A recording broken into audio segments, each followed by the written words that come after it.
That was frustrating. I just recorded 7 minutes worth of video and it didn't turn out.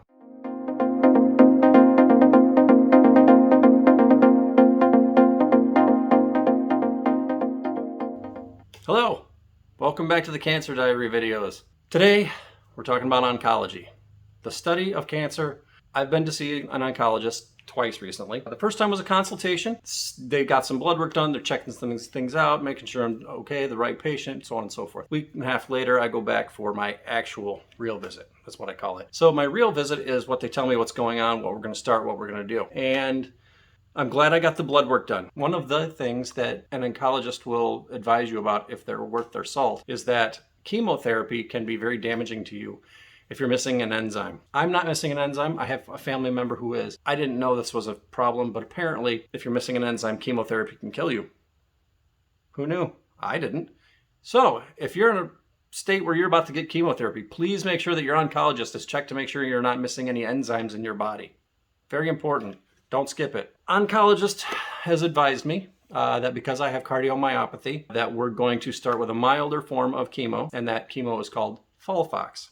F-O-L-F-O-X. Chemo, for those of you who don't know, it's not really a medicine. Chemo is more like a poison, to tell you the truth. It's chemicals. It's things they're putting in your body to kill off your cells. They're hoping to target your cancer cells, but it's basically a foot race. Will the chemo kill off your cancer cells before it kills off your healthy cells and therefore you? A lot of people choose not to do chemotherapy because of just that. I'm going to go through with it because it's a tried and true method, and it's what we have. Maybe someday we'll have immunotherapies. They're working on all kinds of things right now. Clinical trials are going on every day to help with chemotherapy. This specific part of chemotherapy gave me really a lot of hope recently. She let me know that I have 1 lesion on my liver and not 2. I thought I had 2 lesions on my liver. Again, I started with colon cancer. It metastasized. It went to 7 of 24 lymph nodes that they tested, and I had 2 lesions on my liver. I guess technically that does not make it stage 4. It might be stage 3, but it was spreading, or they worried it was spreading. These may have been independent and started in my liver.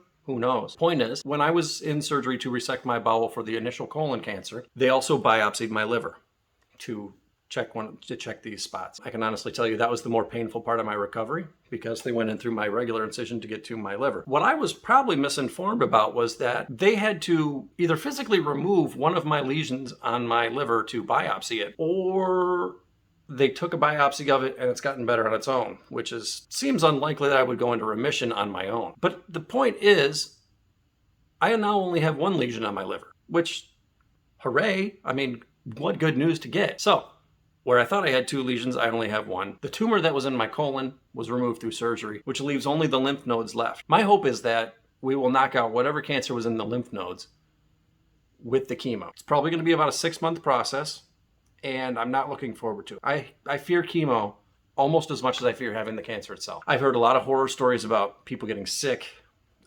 nausea and vomiting, weakness, muscle fatigue, not wanting to get out of bed. I've heard a bunch of horror stories about how bad chemo is, especially the first session in the first couple of weeks. I've also heard some stories of people who go to chemotherapy and go to work the next day. I don't know which one's going to happen to me. Maybe it'll be a combination of the two. Maybe it'll be bad at the beginning and not so bad near the end. I don't know, but we'll find out. If you've been through chemo, please share with me in the comment section down below what it's been like for you, what I'm about to go through. I start my chemo in the coming week.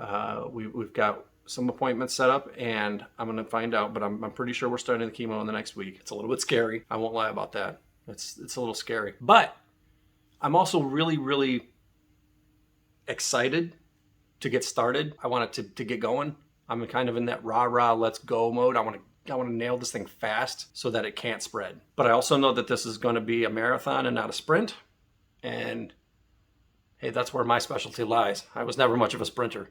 I was always a long distance type of guy. So with that being said, I'm still feeling really well, guys. Maybe in the next week with chemo happening, maybe I won't feel so good in the next video. Or maybe in the next video that I put where I've started chemo, I won't feel so good. But right now I feel really, really well. And my spirits are still high. Again, I feel perfectly normal. If it weren't for this port and this scar and this bag that I have to wear, I would feel completely normal. I'm taking walks around the neighborhood. I even got out and got some exercise and went up on a ladder and cleaned out the gutters. Well, small portion of the gutters. My wife cleaned out the gutters and I helped a little bit. But I'm moving around and I'm doing well, and I'm happy about where things are at. I hope you're getting something from these videos.